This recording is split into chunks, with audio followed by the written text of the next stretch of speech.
listening to Our Mission Path. I'm Timothy Downing. Today I want to give you an update on a journey I had yesterday. I actually wanted to give you this update yesterday, but because of some internet issues yesterday, I wasn't able to upload a podcast about this, and so I thought today I'll just do a video.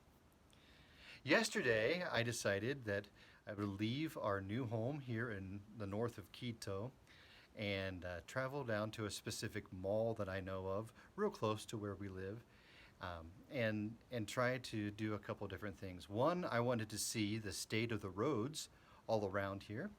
I have been told, and it's been indicated, that a lot of the roads are just impassable. I wanted to see for myself if that was the case.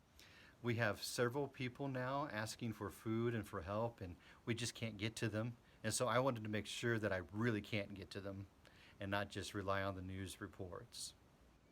I had also heard that the protesters were not manning the roadblocks yesterday, so you could probably get through them without having too much of an issue. And that was the case. If you're watching the video, which is on ourmissionpath.com under the title Paro Nacional 2022 video update, you'll see some of the roadblocks that I went through as I'm speaking.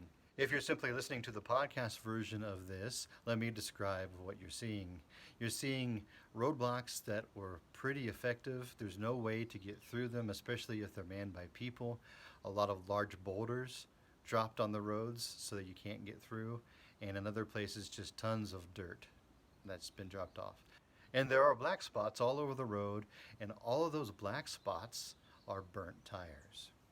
So it is true, it is not really possible to get out and get around from where I live unless the protesters aren't manning the protest spots, the roadblocks, and if that occurs and you get through, you don't really have a guarantee that you'll get back through, because you need to get back through before they're manned again, otherwise there's just no going past them. I wanted to go to this mall, not just to see the conditions of the road, but because there's a bank in the mall. I have been reading and hearing that there's a lot of shortages of funds right now in the banks. I wanted to see if I could get a little bit of money out, because when this is over, I'm going to need some so that we can start feeding people immediately. I couldn't get to the mall. I'll tell you about that in just a moment, but I want to go there to check to see the banks. I also wanted to check the grocery store that's at this mall, because I wanted to see what was lacking and what they had plenty of. I wanted to make plans to help our brethren as soon as this is over and as soon as we can go out. Unfortunately, once I got to the roundabout where the mall was, I entered the roundabout, and immediately all the taxis that were already in the roundabout found different locations in the roundabout and parked their cars. They parked their cars so that the roundabout would stop moving, and they parked their cars at the exits of the roundabout. So there was just no getting out of the roundabout and no going to different places in the city. I couldn't get to the mall from there. So I was just stuck there. All of the taxis had just parked and couldn't get through. Almost immediately, and seemingly out of nowhere, the National Police came out in their riot gear, and they started confronting the taxi drivers. Actually, they were just moving the taxi drivers, and they started on one end of the roundabout, and they were just kind of working their way to the other end. Right outside of my window was a taxi driver who decided that he would fight the police. So he came flying out of his taxi and attacked a police officer. Immediately, that taxi driver was put down by a face full of mace. A couple other protesters that were around decided that they would go ahead and join in, and they were also received mace in the face for their trouble as well. Eventually, a police officer motioned to me to get into a different lane, and so I did. He stopped the traffic for me very nicely, I might add. I got into a different lane, and they had already opened up the exit of the roundabout that was pointed right towards the house where we live now. So I was able to get out of the roundabout at that point. I couldn't get to the mall. That exit was still blocked by taxis, and I thought I should probably start heading home anyway, just in case things start to get worse. As I was going home, I decided I would stop by another grocery store so that I could do at least a little recon and maybe get a few things. We don't need anything right now at our house, but it's always good to have extra so you can give to people who do need when you can and when you see them. As I was going home, I stopped by this other grocery store. Immediately, I noticed that there are no produce. There was a few bananas, but nothing else in the produce section. There was nothing in the dairy section, maybe a block or two of cheese, but that was it. And there was nothing in the meat section. There was just nothing to buy there in those three sections. I did pick up a little bit of rice and some oatmeal and a few other things that I can give away pretty easily. I did stop and get some milk. So I got 9 cartons of milk, and I went up to the cash register, and they said you can't have more than 3 because milk is one of those items that's just not traveling the country right now. A lot of people need it, and there's not a lot of supply. And so I gave up my milk. And since we don't have a dairy animal yet here on the farm, I'll probably be milk-free in about 2 days. More importantly, there was no coffee in the coffee section, and I will be coffee-free in about 2 days. So you may not hear from me again, I don't know. No, but the truth is that there are a lot of supply chain issues. Of course, as you might imagine, nobody can drive the roads, and so a lot of things are evaporating from the stores. That gives me a lot to think about how to distribute food when this is all over. I did not pay attention to the news over the weekend, but let me give you just a couple different things that I did glean from the news on Monday. The National Assembly has decided that they would try to vote the president of Ecuador out. He has under a 30% approval rating. They were trying to remove him from office, and they did not get enough votes as of yet to do so. They need 2/3 of the assembly to vote to remove the president from office, and they're nowhere near that yet. So, but they do know who they need to bribe to make that happen, if that's the way that that's going to happen. The president has come out and said a couple of public announcements, like if you're a peaceful protester, you need to go home now because these violent protests are going to have to be put down. He has conceded on some of the ideas that the protesters have about keeping prices of gas low, not to where they want them to be, but he did at least make a gesture that way. And he has invited them to talk again.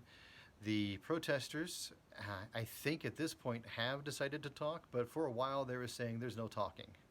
We're just done talking. And so I don't know really where that goes. How is all this funded? You know, the people who are working one day so they can eat the next really don't have the time to protest for 15 days like has happened so far.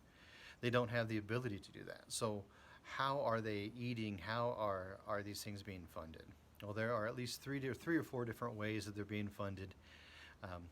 Certain ex-politicians of Ecuador have stolen money that equals into the billions. And so part of the funding of this is from that. Also, there are narco traffickers and bad actors internationally. Venezuela would like everybody to be communist, so would Cuba. And so some money is coming in from those places, but the narco traffickers are what I want to talk to about right now. In the past, the politicians have turned a blind eye towards the narco traffickers as they use Ecuador as a corridor to get cocaine from Colombia and into Peru. And from Peru, it goes to Europe and the United States.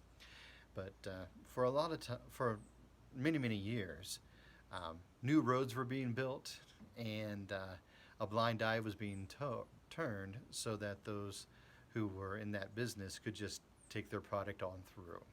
As long as it didn't end up here, the politicians didn't care.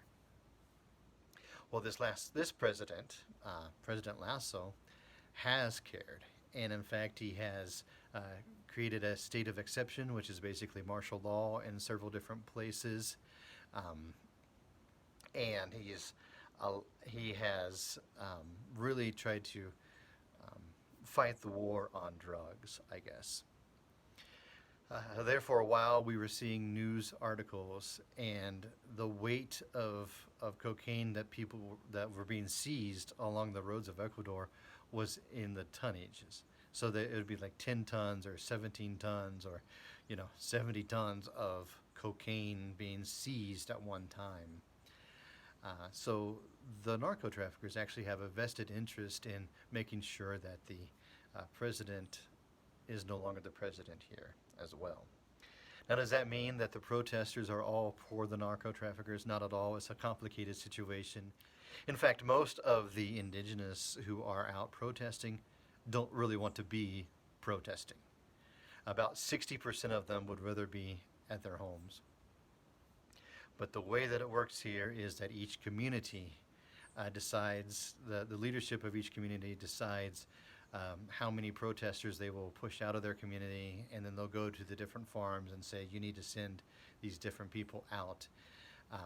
And if they don't, they get fined or they don't get water, and then they're just forced to do so. In North America, we kind of think of things as ruggedly individualistic. If I protest something, it's because I want to. But that's not necessarily the way it is here. And so all of this is happening all around us. We look forward to the day that we can get out and truly minister to the needs of our brethren here. And we thank you, because I know that every day many of you are praying for us. Not only praying for our family and our lives and our mission here, but you're praying for the Ecuadorian brethren and for the country as well. I want to thank you for doing that. I want to encourage you to keep on praying. It is through prayer that all good things happen on the mission field. And so thank you for all of that support and all of that encouragement. Dear friends, my family and I serve Jesus Christ in Ecuador. And it is a joy to do so. In the wonderful times, the beautiful times, and even in the bad times. And so I would like to invite you to go to ourmissionpath.com to learn more about our ministry.